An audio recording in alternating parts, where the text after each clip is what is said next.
하나님의 말씀을 함께 봉독하겠습니다. 신약성경 빌립보서 2장 1절에서 13절 말씀입니다. 제가 대신해서 봉독하겠습니다. 그러므로 그리스도 안에 무슨 권면이나 사랑의 무슨 위로나 성령의 무슨 교제나 긍휼이나 자비가 있거든 마음을 같이하여 같은 사랑을 가지고 뜻을 합하며 한 마음을 품어 아무 일에든지 다툼이나 허영으로 하지 말고 오직 겸손한 마음으로 각각 자기보다 남을 낮게 여기고 각각 자기 일을 돌볼 뿐더러 또한 각각 다른 사람들의 일을 돌보아 나의 기쁨을 충만하게 하라. 너희 안에 이 마음을 품으라. 곧 그리스도 예수의 마음이니 그는 근본 하나님의 본체시나 하나님과 동등됨을 취할 것으로 여기지 아니하시고 오히려 자기를 비워 종의 형체를 가지사 사람들과 같이 되셨고 사람의 모양으로 나타나사 자기를 낮추시고 죽기까지 복종하셨으니 곧 십자가에 죽으심이라.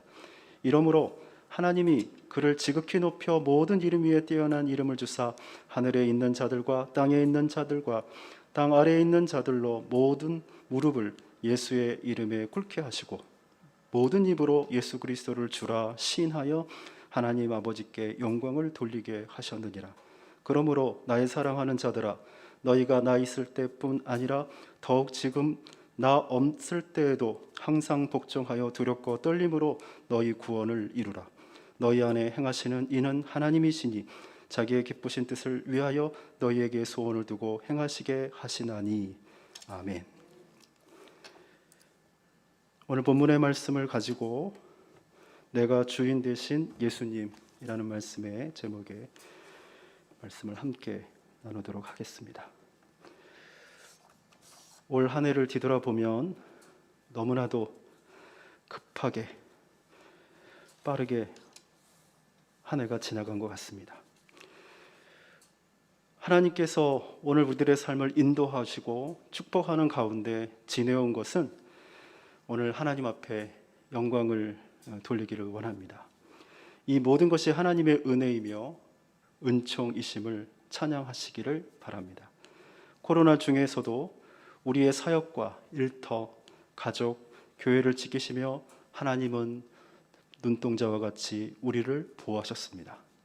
많은 사람들이 경제의 빈곤과 일할 기회를 찾지 못하는 기회의 불평등과 사랑과 관심을 많이 받고 싶지만 사랑하는 사람들에게 버림을 받거나 소외당하는 이웃들이 우리 곁에 너무나 많이 있음을 기억해야 할 것입니다. 우리의 연약함까지도 들어서 사용하시는 주님 앞에 우리는 마지막 주일 이 아침에 하나님의 음성에 귀 기울여 보기를 바랍니다. 본문 2절에 이렇게 말씀하고 있습니다. 마음을 같이하여 같은 사랑을 가지고 뜻을 합하며 한 마음을 품어 아무 일에든지 다툼이나 허영으로 하지 말고 오직 겸손한 마음으로 각각 자기보다 남을 낮게 여기고 각각 자기 일을 돌볼 뿐더러 또한 각각 다른 사람들의 일을 돌보아 나의 기쁨을 충만하게 하라라고 말씀하십니다. 사도 바울은 그리스도 안에서 마음을 같이 하여라는 말을 먼저 했습니다. 여기서 마음을 같이 한다는 것은 성경의 원래의 뜻을 따라 해석하면 생각을 같이 하여라고 하는 해석을 할 수 있습니다. 우리는 보통 생각한다 그러면 지적 활동이라고만 생각합니다. 그런데 오늘 성경의 원문의 뜻은 지적, 머리로만 생각하는 것이 아니라 감정, 태도, 의지를 포함한 모든 것을 말할 때 사용합니다. 오늘 우리가 그리스도 안에서 마음을 같이 해야 된다는 것, 바로 이것은 하나님 앞에 내 감정, 내 태도, 내 의지를 포함한 행위, 그것을 말하는 것입니다. 거기에 덧붙여 같은 사랑을 가지라라고 권면하고 계십니다. 우리를 위해 피 흘려 십자가의 대속의 사랑으로 하나가 되라고 주님은 오늘 이 아침에 명령하고 계십니다. 빌립보 교회는 성경 말씀에 갈등과 시기와 질투가 난무한 아주 어려운 상황에 사도 바울은 이 본문의 말씀을 편지의 글로 적어 보냈다는 것입니다. 오늘 우리에게는 다른 사람들과의 관계에서 어려움을 겪을 때가 많이 있습니다. 오늘 빌립보서에 있는 이 말씀이 어찌 빌립보 교회에게만 해당하는 것일까라는 생각을 해봅니다. 하늘의 선교교회 마지막 주일 아침 예배를 드리는 저와 여러분에게 이 말씀은 굉장히 중요하고 복된 말씀이라고 믿습니다. 주와 같은 마음, 같은 사랑으로 하나님 아버지의 뜻을 품고 한 마음을 품으라 라고 말씀하고 있습니다. 교회가 하나 되어야 하는 이유는 하나님 아버지의 뜻을 실현하는 것에 있기 때문에 그렇습니다. 모순과 거짓으로 가득 찬 세상을 변화시키기 위해서는 몇 사람의 거룩한 사람만으로는 불가능하기 때문입니다. 교회에는 다양한 배경과 성격과 스타일이 다른 사람들을 불러주셨습니다. 왜 그럴까요? 그리스도 안에서 균형과 조화를 이루고 하나님의 선한 영향력을 세상을 변화시키는데 사용하라고 우리를 불러주셨다는 사실입니다. 교회에서 신앙생활을 오래 하신 분들이 그런 말을 할 때마다 목회자로서 굉장히 마음이 아픕니다. 난 저 사람하고 안 맞아서 같이 일 못해 라는 말을 합니다. 안 맞으니까 불렀다니까요. 다르니까 불렀다는 사실을 우리는 기억해야 되는 것입니다. 어떻게 똑같은 사람하고 똑같은 일을 할 수 있을 것 같습니까?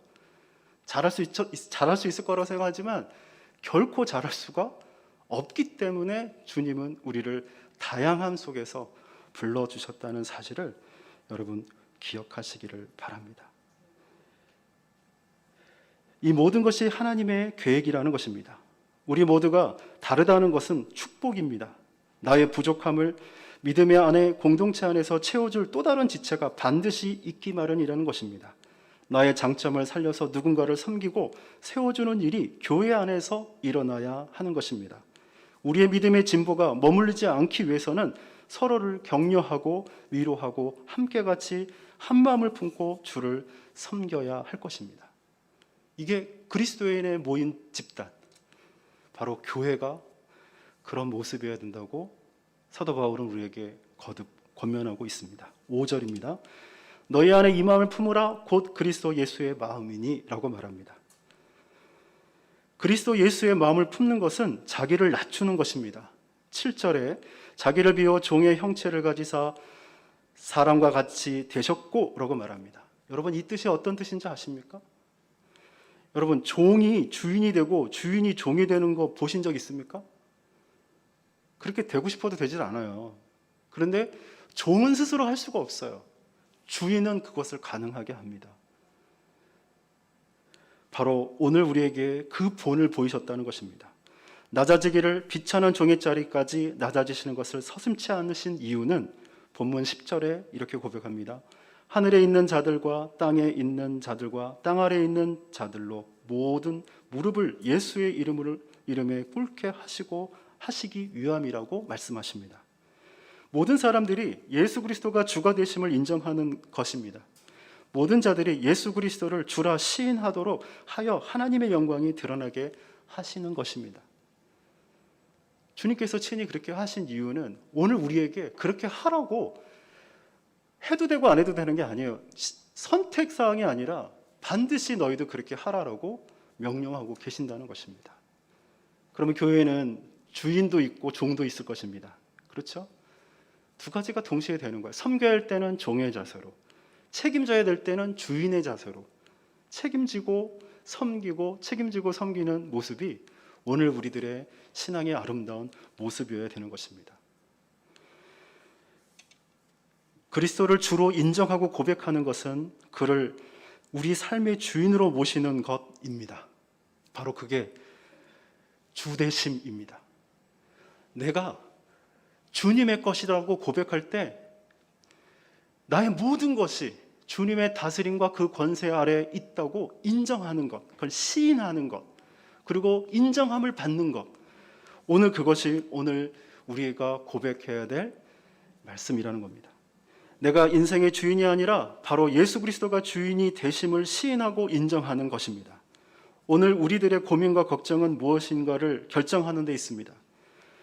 어느 것이 더 좋은지, 더 쉬운지, 더 유익한지를 판단하며 매 순간마다 결정하는 게 고민인 것입니다. 모든 결정에는 책임이 따릅니다. 그렇기 때문에 망설이게 되는 것으로 생각합니다. 혹시 잘못된 판단으로 손해가 될지 모른다는 두려움에 사로잡히는 것입니다. 그런데 이제부터는 내가 주인 삼은 예수님께 여쭤보면 되는 것입니다. 나의 판단이 실수가 많기 때문에가 아니라 모든 권한이 내게 없고 예수님에게 있다고 선언하였기 때문입니다. 주님의 뜻을 따르고 순종하는 것, 그것은 당연한 것이고 또한 올바른 판단이며 선택이 되어야 하는 것입니다. 여러분, 누군가가 결정해주면 얼마나 좋겠어요. 근데 모든 걸 다 내가 결정해야 되잖아요. 그러다 보니까 인간이 교만해져서 이게 모든 것이 내가 결정하는 것이다 라고 착각하게 되는 것입니다. 성경에 그런 말씀이 있질 않아요. 주님은 오늘 우리에게 너는 내게 순종하라 라고 말씀하십니다. 그러면 그 모든 것을 더하시고 책임져 주실 뿐만 아니라 예비하신 하나님의 복을 약속해 주셨다는 사실입니다. 여러분, 그걸 믿지 않는다면 우리가 어떻게 예수님을 믿을 수가 있겠습니까? 여러분, 믿지 않는 사람에게 예수님을 전할 때 어떻게 전해야 됩니까? 단순히 복 받는 거? 그거는 세상 사람들도 이만큼 복을 받았어요. 우리나라 GDP인가요? 세계 10위권 안에 2022년에는 완전히 진입한다는 뉴스를 들으면서 사람들은 어떤 마음을 들까요? 야, 이제 우리도 잘 살게 됐는데 얼마큼 더 잘 살아야 되나? 천국이 이보다 더 좋을까? 라는 생각을 하지는 않을까요? 예수 그리스도께서 자신을 낮추고 자기를 부정하심으로 십자가를 지기까지 복종하신 것처럼 그리스도인들도 서로가 겸손하고 자신을 부정할 때 다툼과 허영은 사라지고 평안만이 찾아오게 되는 것입니다. 빌립보 교회는 그런 고민이 있었다는 것입니다. 지금 싸울 때가 아니에요. 지금 하나 되고 힘을 모아서 주님의 그 영광스러움을 우리가 다시 되찾아야 된다는 사실을 잊어서는 안 된다는 사실입니다. 교회 영광스러움이 언제 있었습니까? 옛날에는 교회 가면 재밌었어요. 옛날에는 교회 가면 유익했어요. 옛날에는 모든 것을 교회에서 공급받았어요. 근데 이제는 교회에서 책임지지 않으려고 하니까 세상이 그것을 책임지려고 합니다. 세상 사람들이 다 어디로 갈까요? 교회 오지 않습니다. 코로나 때문에 핑계대고 교회 안 나오는 사람들이 너무너무 많아요. 왜냐하면 세상에서 제공하는 것이 너무나 좋기 때문에 그렇지 않을까요? 12절 말씀을 함께 읽습니다. 그러므로 나의 사랑하는 자들아, 너희가 나 있을 때뿐 아니라 더욱 지금 나 없을 때에도 항상 복종하여 두렵고 떨림으로 너희 구원을 이루라 라고 말씀하십니다. 바울은 우리에게 내게 종이 되라고 말씀한 적이 없습니다. 11절 모든 입으로 예수 그리스도를 주라 라고 말씀하셨습니다. 예수 그리스도가 우리를 구원하시기 위해 스스로 종이 되신 것처럼 우리도 주의 나라를 위하여 스스로 죄인의 자리에서 종의 자리로 옮기는 것뿐이라는 것입니다. 우리 주님을 섬기는 것은 율법의 의무 때문에가 아닌 것입니다. 사랑의 언약으로 세워진 은혜로 말미암아 자발적으로 섬기는 것뿐입니다. 은혜가 되지 않은 일은 억지로 하지 마시기를 바랍니다. 왜요? 하나님의 영광도 안 되고요. 오늘 우리에게도 기쁨이 없어요. 하나님의 은혜로 살고 은혜로 죽어야 될 사람이 누구냐면 바로 성도들이라는 사실입니다. 여러분을 얽매이는 어떤 것도 없음을 기억하시기를 바랍니다. 다른 사람들의 눈치와 체면으로 주의 일을 감당하지 마시기를 바랍니다. 부자연스러워 보이고 서로가 불편해질 뿐입니다. 주님이 우리에게 어떤 것도 요구하신 적이 없습니다. 그러나 돌아온 탕자에게 그 아버지는 아무 말도 하지 않고 그의 손에 이 모든 것의 주인이 바로 너라는 그 상징의 가락지를 끼워주고 큰 잔치를 베풀었을 뿐입니다. 여러분과 저에게는 하나님 앞에 의무감으로 하나님을 믿을 필요가 없어요. 책임진다고 생각하지 마세요. 책임진다고 어디까지 책임질 수 있어요? 여러분, 감히 십자가의 그 고난을 우리가 책임질 수 있어요? 동참한다는 말을 하지만 그거는 신앙의 교만이에요. 그냥 주님을 바라볼 뿐이에요. 주님이 오늘 우리에게 부탁하신 것은 그런 게 아니에요. 주님이 말씀하신 대로 순종하며 살려고 노력하는 것만으로도 주님께서는 오늘 우리에게 큰 은혜를 베풀어 주십니다. 오늘 우리들의 마음과 우리들의 삶의 방향이 주께로 향하여 있기만 하면 되는 거예요. 천천히 가도 괜찮아요. 빨리 가는 것이 중요하다고 생각한 한국교회가 성장하고 난 다음에 교회는 타락하기 시작했어요. 어느 게 더 좋은 걸까요? 어린아이가 갑자기 성장하는 게 그게 좋은 건가요? 아니요. 나이에 맞게끔 철이 들면서 행동하고 또한 깨닫고 인간답게 잘하는 것이 더 중요한 거예요. 공부 잘하는 게 그렇게 중요하진 않아요. 왜냐하면 자기가 필요하면 나중에 공부 열심히 해요. 한국 부모님들은 너무 안타까운 마음에 그런 잔소리를 하지만 아이들은 알아요. 공부하지 않아도 행복하게 살 수 있는 길이 있다는 것을. 오늘 주님께서 우리에게 부탁하시는 말씀은 이겁니다. 너희 구원을 이루라 라는 것입니다. 이루어졌노라 라고 말씀하지 않고 왜 사도 바울은 그렇게 표현했을까요? 우리의 매일매일 삶 속에서 구원의 증거를 나타나며, 그러니까 실증하며 살아가는 것을 의미하는 것이기 때문입니다. 개개인의 구원의 완성을 위하여 계속해서 성숙해 나가는 것뿐만 아니라 다른 그리스도인들과 협력하여 함께 성숙해 가는 것입니다. 혼자만 성장하는 거 아니에요. 우리가 이제 교회 일꾼을 세우려고 합니다. 그리고 그 일꾼을 통해서 하나님이 어떻게 일하시는지를 함께 협력하려고 합니다. 근데 그 한 사람 세워놓고 너는 뽑았으니까 네가 알아서 열심히 해. 우리를 대신해서 희생을 해. 라고 요구해서도 안 된다는 것입니다. 왜 그럴까요?